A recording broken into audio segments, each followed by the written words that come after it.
Anything else going on in your campaign, or? Yeah, just a couple of things. I've been out meeting a lot of people lately, and a lot of people remember Fawad Bonahoom, who was the last Republican city clerk that we had back in the '60s, and that's my great uncle. It's been really interesting how many people remember him, and how many people seem to know the Bonahoom name, and that's that's a good sign for me.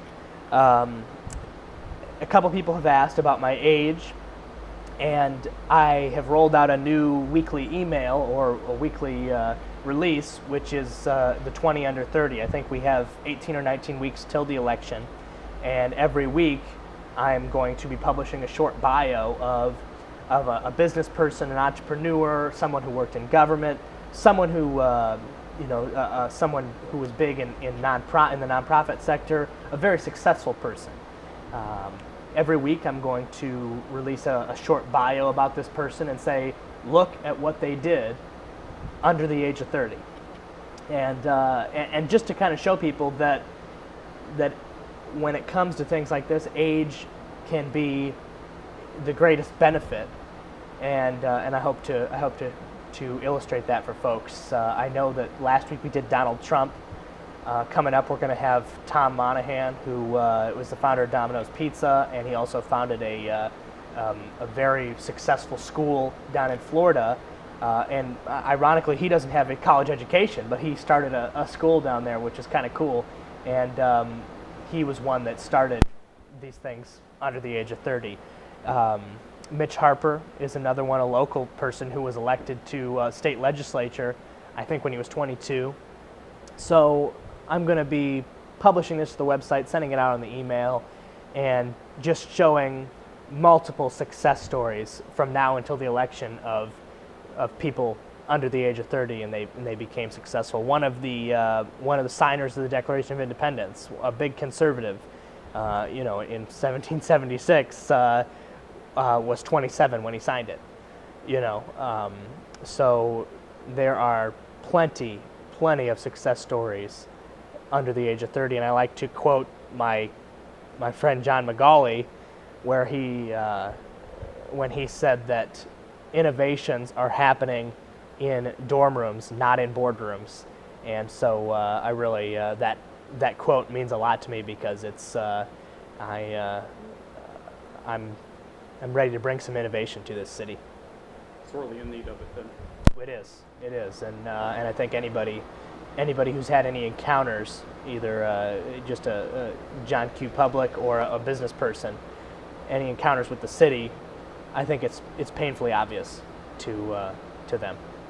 And for anybody interested, I think we've done a couple of interviews about your parking initiatives as well. Parking needs attention, Steve.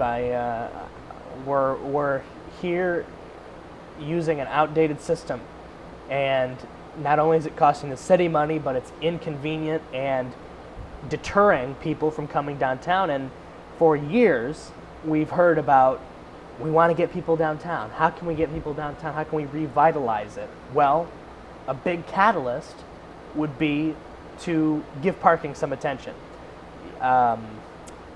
Parking meters are what the city clerk oversees in parking enforcement, and Indianapolis just implemented new meters on Mass Ave. Chicago has done some new meter work. Boston, there are cities across the country who have implemented new parking meters. San Diego was one of the first ones, and they've been one of the most successful examples of new meter technology. And it's not, it's been around for so long, it's been around for over 10 years, this technology, so the price has come down. It would be ideal timing for the city of Fort Wayne to implement new meter technology. Under my plan, we could outfit our entire city with meters that accept credit card, debit card, and coins as well. So if you still enjoy using coins to feed the meter, go ahead, and it's fine, it'll still be available. Coin, credit, and debit, to outfit the entire city, we could have it paid for in 4 years by finding the money to pay for it in other areas in the city clerk's budget, which right now is much too large. So in a 4-year transition, I'm sure it'd be done in phases. It can be done without a rate increase on the meters, which is great for citizens that want to come downtown, residents that want to come downtown and enjoy what we have down here. It's something that would make the city, the downtown, much more inviting to people that live in the suburbs and people that live out of town. You know, we don't, again, the next generation does not carry a bag of change in their car, and it really spans all generations. You know, my grandparents use credit cards. I'm their grandson, and I use a credit card, but I don't like to have to go out and feed the meter with change all the time. I have to make a special trip to the bank. So to not have to do that would be very convenient and more inviting for everybody, I think. Anything else? No, well, I'll add one more thing about parking. In the cities that have implemented these new meters, and this was a number that just stuck out to me, the foot traffic to small businesses in those downtowns has increased by 30%, Steve. Now, I'm a small business owner, and I know that if I had a business downtown, I would love a 30% increase tomorrow for something that I didn't have anything to do with, for a benefit that my tax dollars are going towards. That'd be, you know, it's helping my business. I'm having a 30% higher customer base now, and that's something to celebrate if you're a small business. And these meters can be a catalyst for that. Of course, I guess I can close by saying for all this information that we're talking about, you can find it on zachforclerk.com. That's ZACH, zachforclerk.com, or FortWayneCityClerk.com. Okay, Zach, we appreciate your time today. Thanks, Steve. Sure.